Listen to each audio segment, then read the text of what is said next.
ഒരു വാച്ചിലെ മിനിറ്റ് സൂചിയുടെ നീളം 2 സെൻറ്റിമീറ്റർ ആയാൽ 45 മിനിറ്റ് കൊണ്ട് സൂചിയുടെ അറ്റം സഞ്ചരിക്കുന്ന ദൂരം എത്ര? ഇവിടെ വാച്ചിലെ മിനിറ്റ് സൂചിയുടെ നീളം 2 സെൻറ്റിമീറ്റർ ആണെന്ന് തന്നിട്ടുണ്ട്.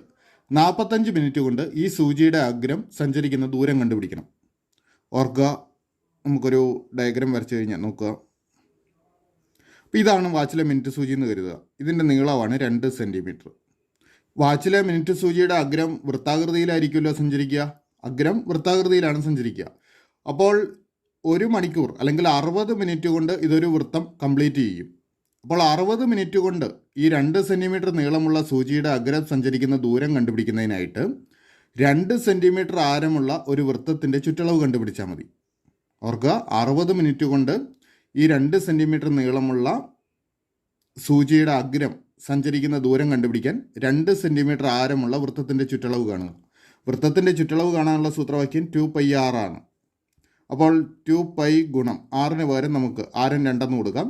അപ്പോൾ 4π എന്ന് വരും. അപ്പോൾ 60 മിനിറ്റ് കൊണ്ട് 4π സെൻറ്റിമീറ്റർ സഞ്ചരിക്കും.